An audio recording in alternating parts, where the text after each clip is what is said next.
Hello दोस्तों, मैं विकास स्वागत करता हूं आप सभी का आपके अपने चैनल हेल्पिंग हैंड फॉरएवर पर।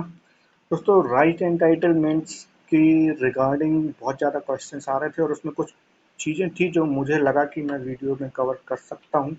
तो हालांकि राइट एंटाइटलमेंट के रिगार्डिंग मैंने एक वीडियो ऑलरेडी बनाया हुआ है, तो आप पहले उस वीडियो को देखिए जो कि जिसका लिंक मैंने जो है डिस्क्रिप्शन में दे रखा है।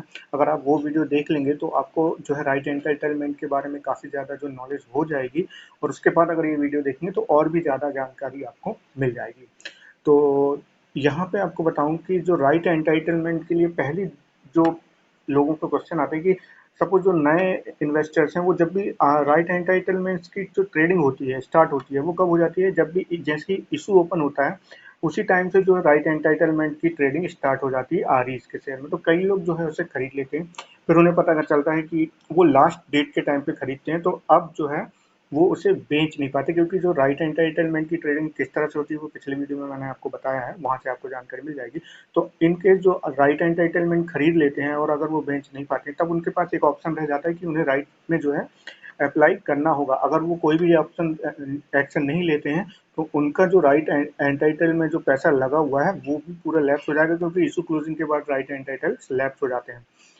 अब तो यहाँ पर एक क्वेश्चन जो है कि राइट एंटाइटलमेंट जब आप ले लेंगे तो उसकी लास्ट डेट ऑन मार्केट रेन्यूएशन नहीं होती है अप्लाई करने के लिए। वो तो सिर्फ जो ऑन मार्केट रेन्यूएशन की लास्ट डेट है वो ट्रेडिंग की लास्ट डेट है राइट एंटाइटलमेंट की।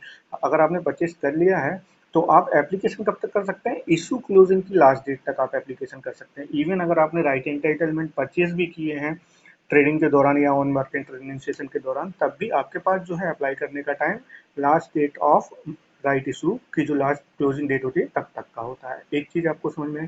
दूसरा कि एक क्वेश्चन आता है कि जो प्रीमियम वो या जो पैसा देते हैं कि सपोज मैंने 10 राइट एंटाइटलमेंट लिए, आरईज शेयर लिए 10 रुपए के भाव पे, तो मेरी टोटल कॉस्ट आई 100 रुपए। तो लोग पूछते हैं कि ये 10 रुपए का क्या है, तो दोस्तों 10 रुपए जो रहता है वो आपका प्रीमियम कहलाता है, जिससे कि आप उस राइट एंटाइटलमेंट के ऑनर बने हैं। तो जब आपको एक बार राइट एंटाइटलमेंट मिल जाता है और जब आप अप्लाई करते हैं, सपोज आपके पास 10 राइट एंटाइटलमेंट आपने खरीद लिए हैं और आप 10 राइट शेयर के लिए अप्लाई करते हैं, तो आपको 10 तो पक्के मिलेंगे, क्योंकि वो 10 राइट एंटाइटलमेंट के आप ऑनर हो। तो जो ऑनरशिप मिलती है उसका पैसा आप देते हैं, जो भी ऑन मार्केट या आरई शेयर जो आपने खरीदे हैं वो एक प्रीमियम कहलाता है।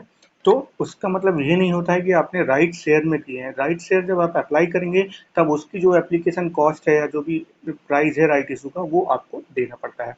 सेकंड कंफ्यूजन ये आप दूर कर लीजिए। उसके बाद तीसरा कंफ्यूजन आता है लोग जब इसकी जो ट्रेडिंग कैसे होगी। तो क्या होता है कि कुछ लोग जो है गलती से जो है इसे परचेज कर लेते हैं, तो बोलते हैं कि इतना पैसा नहीं है या फिर कैसे करेंगे। तो एक ऑप्शन होता है कि क्योंकि अगर आपने बहुत ज़्यादा राइट एंटाइटलमेंट ले लिए हैं तो आपका पैसा बहुत ज़्यादा जो है इन्वेस्टर्स का वो लैप्स हो जाएगा, क्योंकि वो कोई एक्शन ही नहीं लेंगे अपने राइट एंटाइटलमेंट्स में। तो यहाँ पर जो है लिस्टिंग के पहले अगर जब आप एप्लीकेशन करते हैं राइट एंटाइटलमेंट के लिए, तो दो ऑप्शन होते हैं। एक में आपको जितना भी राइट का इशू का जो प्राइस है वो एक ही बार में पे करना पड़ता है। सपोज अगर राइट प्राइस 50 रुपए है और उन्होंने बोला है कि आपको एप्लीकेशन के टाइम ही 50 रुपए पे करना है और आप 10 राइट शेयर के लिए अप्लाई कर रहे हैं, तो आपको 500 रुपए के एप्लीकेशन के टाइम ही आपको पे करने पड़ेंगे।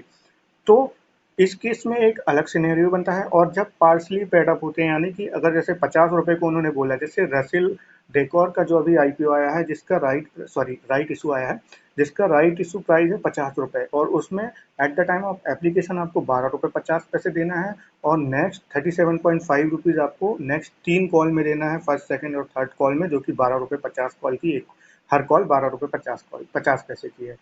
तो 3 कॉल में देना है। तो उनकी लिस्टिंग देखिए, जब आप एक ही बार में एप्लीकेशन का पैसा दे देते हैं, राइट इशू का पैसा दे देते हैं, तो जो राइट शेयर जब लिस्ट होते हैं तो वो डायरेक्ट ही अपने जो फुली पेड अप शेयर्स के साथ लिस्ट हो जाते हैं। उस टाइम जो भी उनका प्राइस चल रहा रहेगा उसी प्राइस के साथ वो लिस्ट हो जाते हैं और वो फुली पेड अप के साथ ट्रेड करने लगते हैं। क्यों? क्योंकि आपने पूरा पैसा राइट इशू का दे दिया है जितना प्राइस था। मगर जब हम पार्सली पेड अप की बात करते हैं, जैसे कि रिलायंस ने इंस्टॉलमेंट में बात की थी, तो आप देखेंगे कि रिलायंस का जो फुली पेड अप शेयर्स है वो अलग ट्रेड हो रहा है, और रिलायंस का जो राइट इशू का ट्रेड है जो कि as a partly paid up share trade हो रहा है वो अलग ट्रेड हो रहा है, और दोनों की कॉस्ट अलग अलग है। वो कैसे निकाली जाती है वो आगे मैं आपको बता दूंगा। तो ये एक डिफरेंट होता है, मगर ये किस तरह से हेल्प कर सकता है जो पार्सली पेड अप वाला है मैं आपको बताता हूँ आगे। तो सब हम समझते हैं कि कोई एबीसी एक कंपनी है जो कि अपना राइट इशू ला रही है और उन्होंने राइट का जो प्राइस रखा है वो 50 रुपये रखा है। अब यहाँ पर आपको जो 50 रुपये भी पे करना है, उन्होंने बोला है कि एप्लीकेशन के टाइम आप 12 रुपये 50 पैसे पे करिए और बाकी के जो 37 रुपये हैं वो 1, 2 और 3 कॉल में आप 12 रुपये 50 पैसे 12 रुपये 50 पैसे 12 रुपये 50 पैसे में पे कर लीजिए। अब हमारा एक इन्वेस्टर है, सपोज मैंने 100 जो है राइट एंटाइटलमेंट ले लिए 20 रुपये के रेट पे, और 100 राइट एंटाइटलमेंट जब मैंने 20 रुपये के रेट पे ले लिए तो मेरा कॉस्ट कितना हो गया 2000 रुपये का। बट ये जो 20 रुपये पर शेयर राइट एंटाइटलमेंट का जो दिया है ये मैंने ऑन करने के लिए दिया है। ये तो राइट एंटाइटलमेंट ऑन करने के लिए मेरी कॉस्ट हो गई, यानी कि प्रीमियम हो गया 20 रुपये का, जो कि कॉस्ट आई 2000 रुपये की। अब यहाँ पर जो एबीसी कंपनी है उसका जो फुली पेड अप का शेयर का जो प्राइस रेट चल रहा है वो 75 रुपये चल रहा है। कब? लिस्टिंग होने के टाइम। मैंने अप्लाई भी किया है, अगर अप्लाई कर दूंगा तो मुझे 12 रुपये 5 पैसे का जो है और इसमें एप्लीकेशन के टाइम देना पड़ेगा। बट अब क्या हो रहा है कि मैंने एप्लीकेशन कर दी, 12 रुपये 50 पैसे के टाइम प्राइस मैंने एप्लीकेशन पे वो भी पे कर दिया, जो पहला amount at the time of application पे करना था। मेरी टोटल कॉस्ट हो गई 32 रुपये 50 पैसे की। ठीक है, क्योंकि 20 रुपये का मैंने प्रीमियम दिया और 12 रुपये 50 पैसे मैंने अभी पे किया है। ये मेरी कॉस्ट हुई 32 रुपये 50 पैसे की अभी तक की। अब देखिए कंपनी का शेयर लिस्ट होने जा रहा है, तो पार्सली पेड अप शेयर जब लिस्ट होता है तो उसकी एक चीज़ होती है कि पहले एक इंस्ट्रिंसिक वैल्यू निकाली जाती है। वो कैसे निकालते हैं कि सपोज शेयर की जो राइट शेयर की लिस्टिंग हम मान लेते हैं मंडे को होने वाली है, तो जो फ्राइडे का क्लोजिंग प्राइस रहेगा वो प्राइस प्लस जो राइट इशू का प्राइस है उसको माइनस करते हैं फ्राइडे के फुली पेड अप शेयर्स के क्लोजिंग प्राइस से। वो माइनस करने के बाद जो निकलता है, तो एग्जांपल से हम समझते हैं कि जो हमारी एबीसी कंपनी है, सपोज फ्राइडे में उसका रेट था 75 रुपये, 75 रुपये पे वो क्लोज हुआ और हमारा राइट इशू का प्राइस था वो 50 रुपये है टोटल। तो हमने 75 में से 50 माइनस किया, बचता है 25 रुपये। तो ये तो आ गई इंस्ट्रिंसिक वैल्यू। अब इस 25 रुपये में जो इन्वेस्टर 12 रुपये 50 पैसे जो हमने पे कर दिए हैं at the time of application, वो भी ऐड हो जाएगी। तो 25 प्लस 12 रुपये 50 पैसे जो कि 37 रुपये 50 पैसे के लगभग का प्राइस आता है, ये प्राइस होगी लिस्टिंग की। आप समझ रहे हैं क्यों? क्योंकि अब देखिए 37 रुपये 50 पैसे लिस्टिंग की प्राइस हो गई है। अब अगर यहाँ पे हम मान के चलें तो आप देखिए कि जो बकाया 37 रुपये 50 पैसे है वो इसमें जोड़ देंगे आप, तो ये प्राइस जो है फुली पेड अप के बराबर आ जाएगा 75 रुपये। इट मीन्स जो इंस्ट्रिंसिक वैल्यू निकली है वो बिल्कुल करेक्ट निकली है।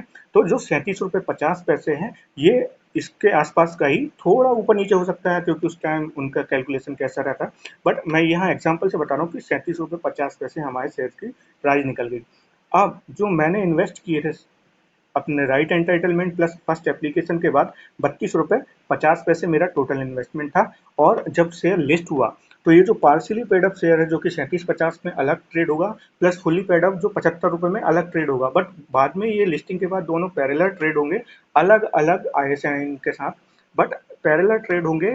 और बट यहाँ पे एक डिफरेंट हो सकता है कि जो राइट एंटाइटलमेंट या राइट इशू के शेयर्स हैं जो लिस्ट हुए हैं पार्सली पेड अप, उनमें वॉल्यूम थोड़ा कम रहेगा तो उनका प्राइस में थोड़ा बहुत अंतर हो सकता है, अदरवाइज ये पैरेलल ही चलेंगे। ठीक है, अब यहाँ पर देखिए कि मेरे पास मौका है क्योंकि मेरी टोटल कॉस्ट 32 रुपये 50 पैसे थी, शेयर लिस्ट हुआ 37 रुपये 50 पैसे पे, तो चाहे तो मैं यहाँ पर पार्सली पेड अप जो मैंने किया है वो 37 रुपये 50 पैसे पे मैं बेच के निकल जाऊंगा, 5 रुपये पर शेयर मुझे प्रॉफिट हो जाएगा। और या तो मैं इन्हें होल्ड कर सकता हूँ। अगर मैं बेच के निकल जाता हूँ तो मेरी रिस्पॉन्सिबिलिटी नेक्स्ट 3 कॉल के पैसे देने की खत्म हो जाएगी। जो भी इन्वेस्टर इसे खरीदेगा उनकी रिस्पॉन्सिबिलिटी हो जाएगी आगे के कॉल के पैसे देने की। तो अगर आप फंस गए हैं और इस तरह का ऑप्शन है आपके पास, यानी कि अगर मैं राइट एंटाइटलमेंट लेके फंस गया हूँ और मेरे पास ये ऑप्शन आता है कि चलो अभी 12 रुपये 50 पैसे के दे के मैं ले लेता हूँ और शेयर अच्छा कर जाता है, तो मैं अपना 20 रुपये भी जो राइट एंटाइटलमेंट का प्रीमियम, और राइट एंटाइटलमेंट में लोग वही शेयर खरीदते हैं जिसका उन्हें भरोसा होता है कि आगे चल के लिस्टिंग के बाद ये अच्छा मुनाफा दे सकता है। तो ये यहाँ पे जो है मैं आपको बताया आपको कि किस तरह से आप निकल सकते हैं और जो टोटल लॉस है, क्योंकि अगर आप राइट एंटाइटलमेंट परचेस करने के बाद अगर अप्लाई ही नहीं करेंगे तो वो तो वहाँ वैसे ही लैप्स हो जाएगा और आपका टोटल लॉस हो जाएगा। मगर अगर आप एप्लीकेशन करके, ये एक थोड़ा सा रिस्क होता है बट यहाँ अपॉर्चुनिटी भी है कि आपको प्रॉफिट हो जाए। बट कोई भी डिसीजन आप अपने एनालिसिस से दीजिए। यहाँ मैंने आपको बताया कि किस तरह से जो राइट एंटाइटलमेंट के जो partially paid up share list होते हैं और किस तरह से आप एक ये हल निकाल सकते हैं, इसकी जानकारी दी है। किसी भी प्रकार का जो है इन्वेस्टमेंट करने से पहले आप अपने फाइनेंशियल एडवाइजर की सलाह जरूर लें। तो ये थी दोस्तों छोटी सी जानकारी राइट एंटाइटलमेंट के विषय में। तो आशा करता हूँ ये वीडियो आपको पसंद आया होगा। प्लीज़ लाइक कीजिए मेरे वीडियो को, सब्सक्राइब कीजिए मेरे चैनल को। Thank you.